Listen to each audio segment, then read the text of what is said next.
அனைவருக்கும் வணக்கம். இது வரைக்கும் எத்தனையோ இன்டர்வியூ நான் கொடுத்துருக்கேன். முதல் முறையாக ஒரு முற்றிலும் மாறுபட்ட ஒரு களத்தில் இருந்து இன்டர்வியூ கொடுக்குறேன். அது ரொம்ப சந்தோஷமான விஷயம்.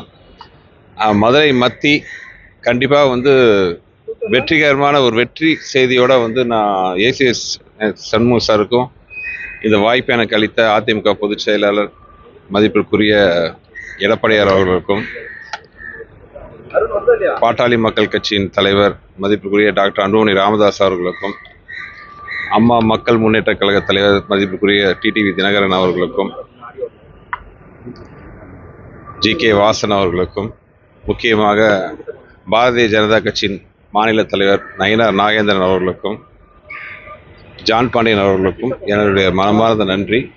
என்னுடைய மூத்த சகோதரர் புதிய நீதி கட்சியின் தலைவர் என் மதிப்புக்குரிய அண்ணன் திரு ஏசி சண்முகம் சார் என்னை நம்பி இந்த வாய்ப்பை எனக்கு கொடுத்துருக்காரு.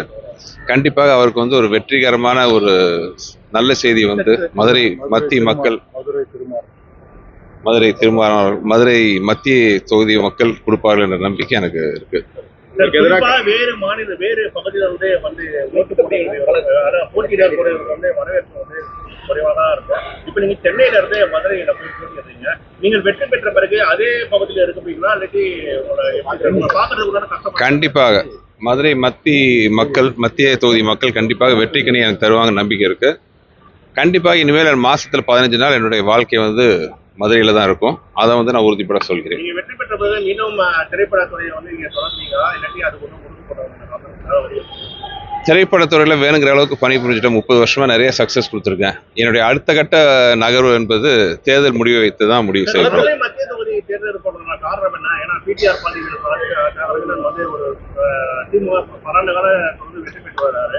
அதே மாதிரி தற்போது விஜய் களத்துல இருக்காரு. விஜய்க்கு இளைஞர்கள் ஆதரவு அதிகமா இருக்குன்னு சொல்லக்கூடிய நிலையில இந்த தேர்தலை நீங்க எப்படி எதிர்கொள்ள போறீங்க? கண்டிப்பா ஜெயிப்போங்கிற நம்பிக்கை எங்களுக்கு எல்லாத்துக்குமே இருக்கு. இன்னொன்று ஆன்டி இன்கம்பன்சின்ட்டு ஒரு பெரிய வேவ் இருக்கு. ஸோ நிறைய விஷயங்கள் இருக்கு. நம்ம எல்லாருக்குமே இப்போவே பேசிட்டு இருக்க முடியாது. ஸோ நேற்றைக்கு காவேசா நிகழ்ச்சியில் பார்த்தீங்கன்னா ஒரு பொதுக்கூட்டத்தில் ஒரு பாட்டில் அடிச்சிருக்காங்க. எப்படி பார்க்குறீங்க? எந்த வகையிலையும் வன்முறை என்பது கண்டிக்கப்படத்தக்கது தான். அது ரொம்ப ஒரு அசிங்கமான ஒரு விஷயம்.